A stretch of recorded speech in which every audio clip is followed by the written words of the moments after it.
आज इस ठंड में आपको इसलिए बुलाया है कि जो विच हंट जो मरकज़ी सरकार का शुरू हो गया था वो अब उरूज पे पहुंचने को आया है। पिछले 2 साल से they have been looking around for my assets के कहाँ मकान है, कहाँ ज़मीन है, कहाँ क्या है। जब वहाँ से कुछ नहीं मिला तो अब इन्होंने जो हमारे रिश्तेदार हैं, हमारे दोस्त हैं, हमारे फैमिली मेम्बर्स हैं, हमारे कलीग्स हैं, उनके यहाँ छापे डालना शुरू कर दिया है। ईडी का मिसयूज़ हो रहा है। ईडी एनआईए है या ईडी है, इट हैज़ बीन वेपनाइज्ड, उसको हथियार की तरह इस्तेमाल किया जा रहा है। जैसे कि आपको मालूम है, जिस तरह वहीद को जिस दिन उसने फॉर्म भरा दूसरे दिन उसको लेके गए, तकरीबन 1 महीना उसको एनआईए ने अपनी कस्टडी में रखा और एक ही पर्पज़ था कि किसी तरीके से वहीद कोई ऐसी बात जो है मान जाए जिससे मसला मेरे तक पहुंच जाए, क्योंकि करप्शन के कोई चार्जेस नहीं है तो इसलिए टेरर के साथ इनको अटैच कर दो। तो उसके बाद उसको 1 महीना टॉर्चर करते, he was deprived of sleep, उसको सोने नहीं देते थे। को 200-250 लोगों ने उसकी इंटरोगेशन की, सिर्फ कि आप मान जाओ, अगर आप मान जाओगे तो आपको विटनेस बना देंगे और बाकी आपको छोड़ देंगे। इसी किस्म की बातें चलती रही। तो उसके बाद जो हमारे रिश्तेदार हैं, हमारे कलीग्स हैं, आज भी आपने सुना होगा कि हमारे यहाँ वो अल्ताफ़ काम करते थे, जो वो असल में दिल्ली में रेलवेज़ में काम करते हैं। आज उसके घर में छापा मारा, उसको ईडी ने बुलाया। दूसरी अंजुम फाजली जो हमारी एक एमएलए भी थी, she is also a friend of mine, उसके घर में यहाँ भी छापा मारा और दिल्ली में भी छापा मारा। कल कोई वजह बताए हुए 2 दिन पहले नईम साहब को, सरताज साहब को, मंसूर साहब को और बशीर मीर को वहाँ से उठा के ले गए। और उठा के ले गए मैं इसलिए कह रही हूँ कि कोई ऑर्डर नहीं था, there was no preventive detention order कि जो उनको दिया हो हाथ में, कोई समन नहीं, कोई अरेस्ट वारंट नहीं, उठा के ले जाते हैं और कहीं रखते हैं। और उसके बाद यहाँ कुछ मुझे मालूम नहीं है कौन है वो प्रेस वाला, मैं उसका नाम नहीं लेना चाहती हूँ, उसने शुरू किया जी मनी लॉन्ड्रिंग में उनकी पूछताछ हो रही है। आज तक उनसे कोई बात ही नहीं किसी ने की। एक तो बिजबेड़ा थाने में है और नईम साहब यहाँ एमएलए हॉस्टल में और बशीर मीर को कहीं वहीं रखा हुआ है। तो मैंने इसलिए बुलाया कि मैं आपसे कहना चाहती हूँ कि मुझे कई बार कन्वे किया गया कि आप जो है अपने फ्यूचर के बारे में सोच लीजिए, जम्मू कश्मीर की फ़िक्र करना छोड़ दीजिए आप।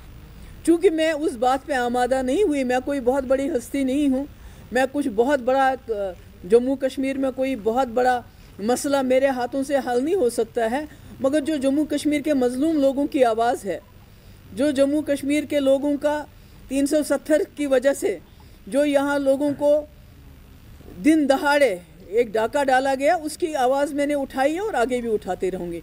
तो मैं आपके माध्यम से, आपके ज़रिए से, जो इन्होंने एनआईए हो, ईडी हो, सीबीआई हो, उसको इन्होंने अपने हथियार बनाए हुए हैं।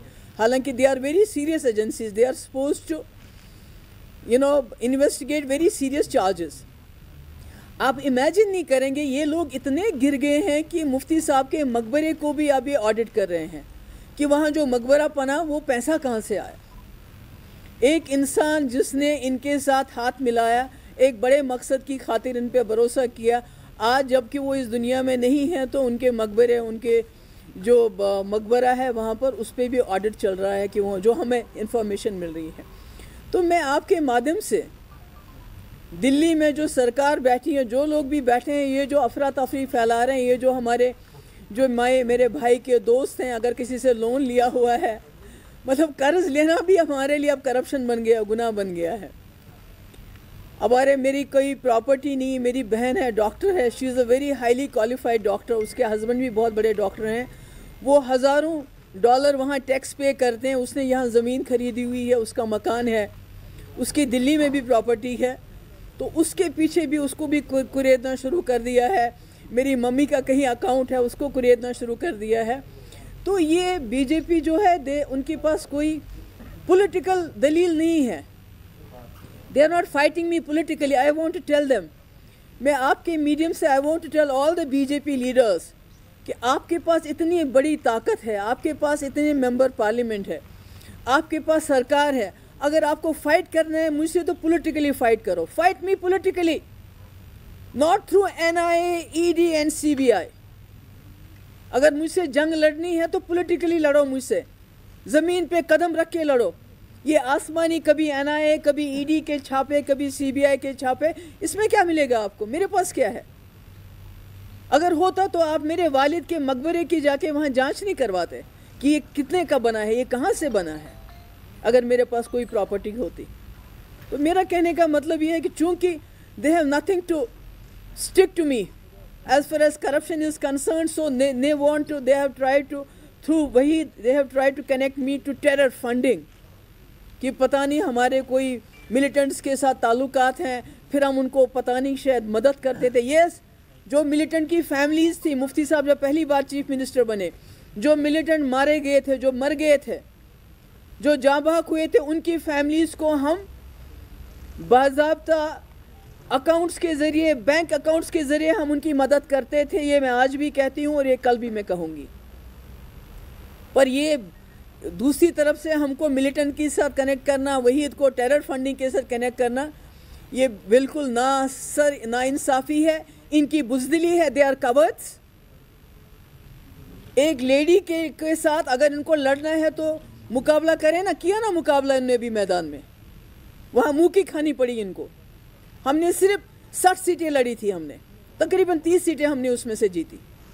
انہوں نے میری پارٹی کی جو ہے اس کی اوبیچری انہوں نے منائی، پچھلے 2 سال ختم ہو گئی. So if they can't fight me politically, this not my problem, it's their problem. یہ ED کو، NIA کو، CBI کا جو یہ مس یوز کر رہے ہیں، this is very wrong. They are not, constitution کی انہوں نے دھجیاں اڑا دی ہیں.